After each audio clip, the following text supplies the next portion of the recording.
Hello. How is everyone doing today?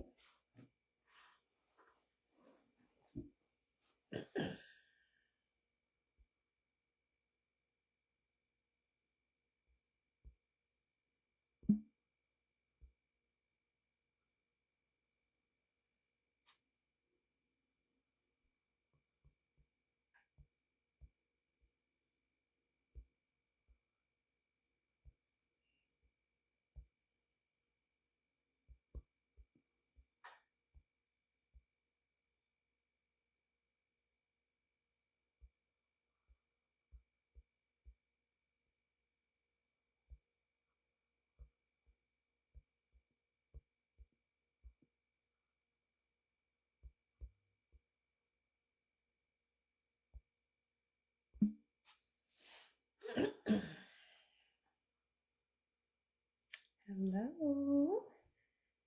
How are you doing?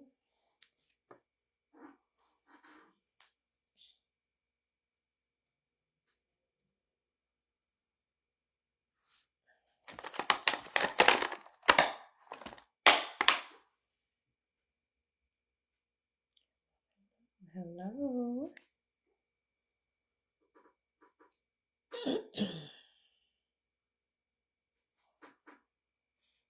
Hello.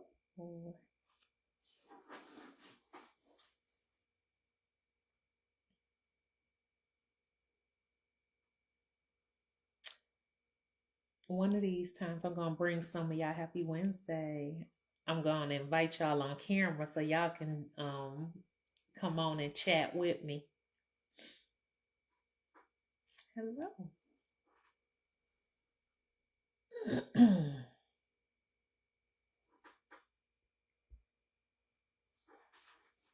Oh, thank you.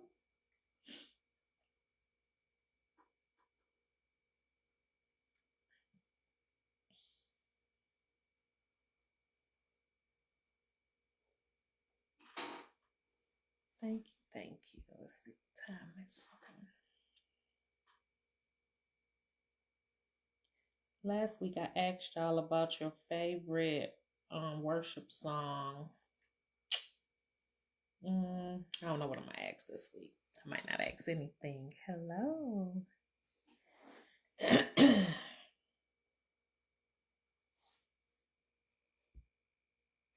All right, it's 5:03. This is not gonna be long at all. Not at all, not at all, not at all. So today we're going to chat about I'm here, yet no one sees me. There are several people throughout the scriptures that had isolation. They went into isolation. We know about Elijah.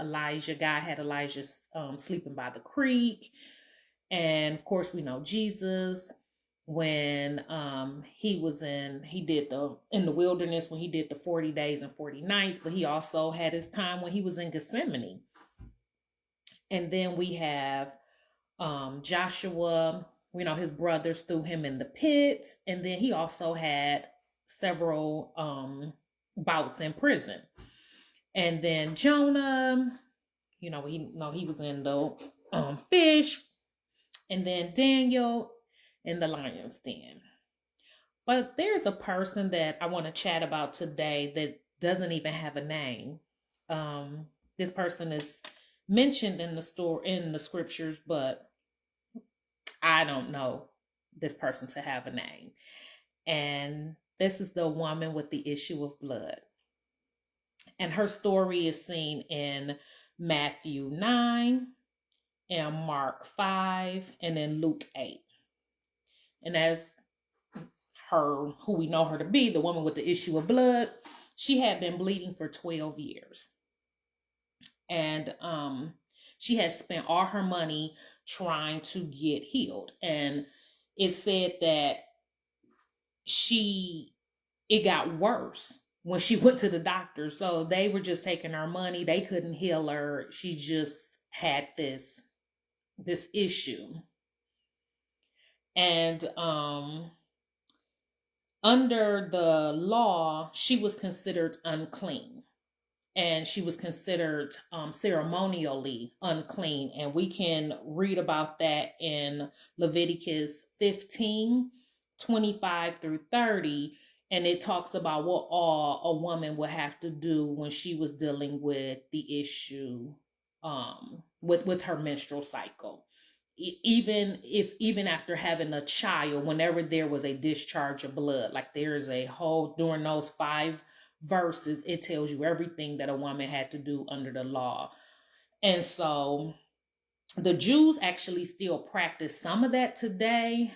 And I know this because I actually used to work for Jewish Family Services. And there's 3 types of Jews today. There is the Orthodox. Those are the highest of the high. Like they keep kosher, they do everything. And then there's the Reformed. They don't keep the Sabbath, but they'll eat a kosher diet. And then it's the Reform, and they're just Jewish because that's how they were raised. But they eat pork, they do everything. They doing them. We're Jews because that's what they believe their ethnicity is. And so while I worked there, I learned a lot about the different things they had to do during their menstrual cycles. So, like I said, the woman was considered ceremonially unclean. And so during a woman's menstrual cycle, she couldn't even, during biblical times, she couldn't even be in the house. Like she had her own area that the tents were out, because you're ministrating, and so the animals and all that stuff, so they had to be kind of far away. Now taking it back to modern day, like even with the Jews today, they have their own area in the house. They have their own bed, they have a chair, because all those things are considered unclean while the woman is ministrating. And you can't even pass the remote, because once you touch it, it becomes unclean. So anything you come in contact with is unclean. Like they have their own set of dishes. They have their own, like a bucket in which they wash the dishes. Like it's a whole thing. Thank God for grace and mercy. But back to the woman with the issue of blood. So, we don't know if she was married or anything of that nature, but if she was, like I said, she wouldn't have been able to be with her husband, and 12 years is a long time. So in Matthew 5:26-27, it says, when she heard about Jesus, she knew that if she could just get to him, she could be healed. But we got to remember that she's unclean. So she couldn't just go up to Jesus like everybody else was doing, because they would just come up to him and say, hey, my daughter is sick. Hey, my servant. Hey, she couldn't do that. So because she's ceremonially unclean, and you need to be off, kind of like the lepers. You got to be off with your own. And so I'm imagining she had to disguise herself to try to blend in with this crowd, because everybody knows that you're ministrating, because you're, like I said, you're separated from the crowd. So I'm imagining this, the scriptures don't say this Moniqueism, that she disguises herself, but Luke 8:42 says that the crowd was so thick it almost crushed Jesus. So she thought, at this moment, if I could just touch the edge of his garment, I'll be healed. And so she risked everything. She risked everything to try to get to him. But she knew that she didn't necessarily need to touch him, but her faith was so that if I just touch just the edge, I just need to touch the edge. I don't got to get that close, just the edge. And so it says that when she did touch him, that she immediately was healed. So she immediately became whole. And so Jesus asked, who touched me? Now, y'all know my boy Peter. Peter is my boy. Peter is like, look, Jesus, it's thick out here. It's a million people out here. What you mean, who touched you? Everybody is bumping into you, because it just said in Luke 8:42 that it was, the crowd was so thick it almost crushed him. So everybody touching you. And so as he's asking this question, person after person is saying, not me, not me, not me. So now she falls to Jesus' feet, because she's now about to go from being unnoticed to noticed, because everybody is saying it wasn't them. And I also want to point out, when I said that she risked it all, she also risked her life just from being trampled on. If they were so close and so pressed up on Jesus, her trying to get to him would have been pushing and pressing up on him, as on her as well, like she could have been trampled. So it says that she trembled, and rightfully so, because again, we got to remember, she's under the Old Testament, and with the Old Testament, you can be stoned for anything. I wouldn't even be here if it was Old Testament. I was, my mother, I would have been stoned probably at 2. I wouldn't have made it past 2 years old. So, she explains what her situation is to Jesus, and he says, daughter, your faith has healed you. Go in peace. And we don't know anything else about her. We guess she goes in peace. And so this story made me ask myself some questions, and I'm going to pose those questions to you all. And the first one is, what do you need to touch the hem of the garment regarding? And maybe it's forgiveness, maybe it's trust, maybe it's love, maybe it's confidence.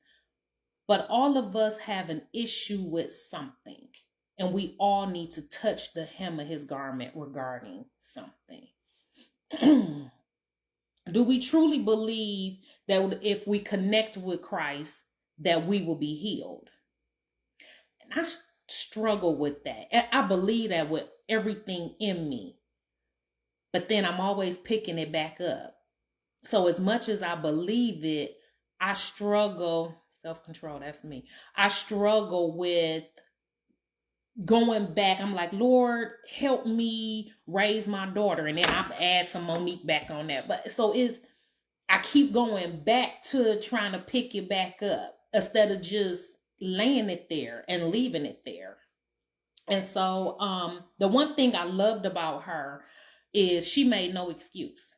She could have made the excuse, oh, I'm ceremonially unclean. Oh, these people could kill me. Oh, I guess she felt like, what I got to lose? I'm walking around here unclean anyway. People dogging me out, because of course, whenever you're going through something, even today, whenever you're in the storms of life, the first thing people want to assume is what you do, how you jack up, how these must be the consequences of your actions. This must be you're reaping what you sowed.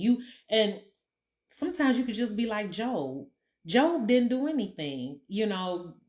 God actually told Satan, go try my servant Job.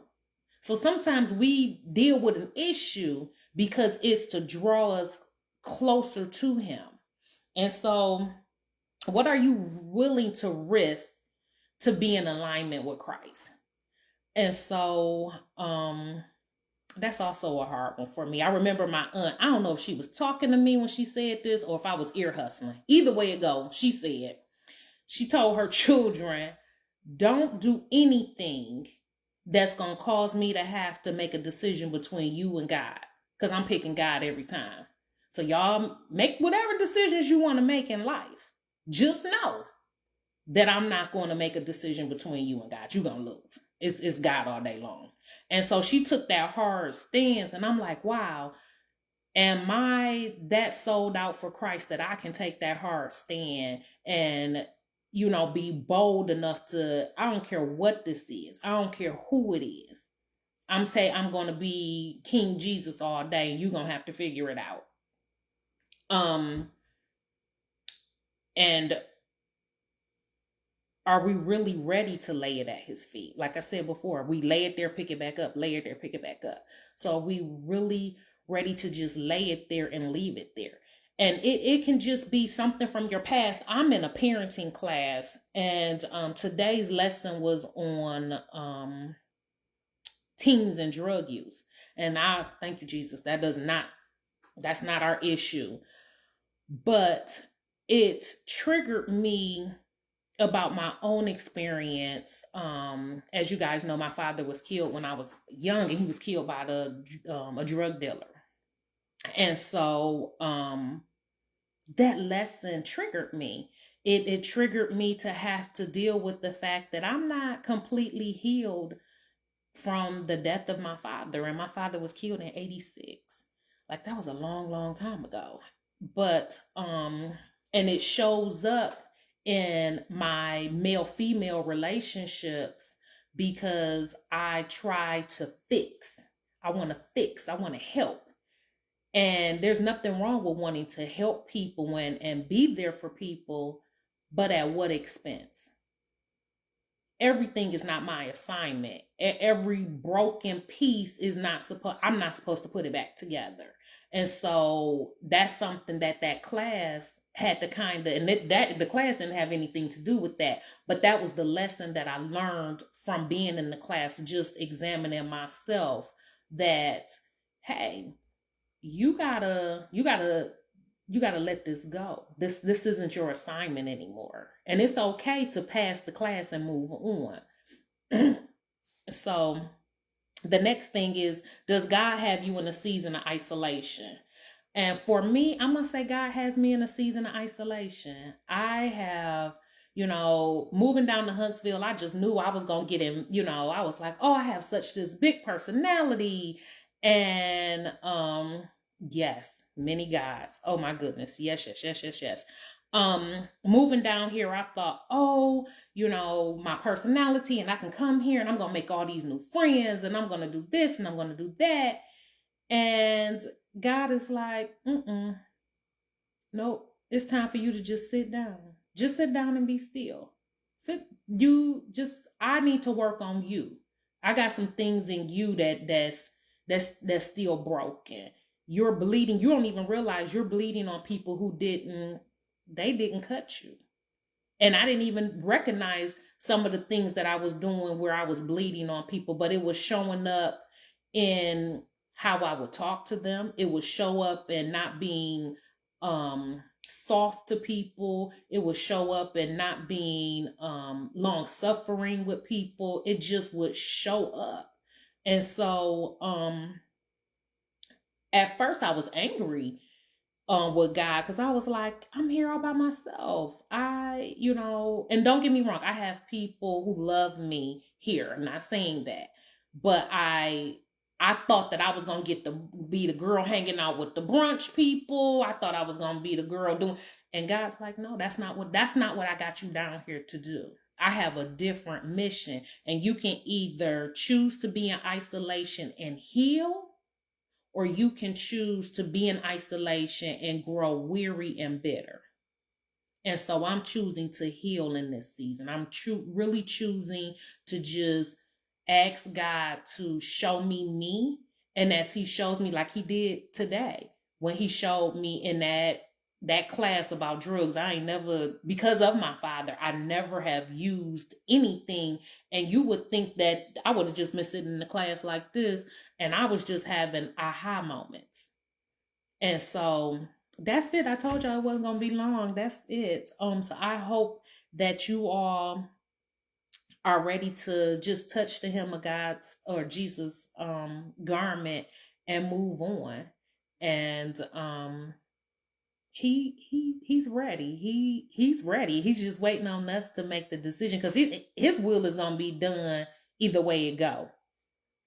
But it's up to us if we're going to grow weary in it or bitter in it. All right, y'all. I love y'all, and I'll talk to y'all next week, Lord's will. All right. Bye.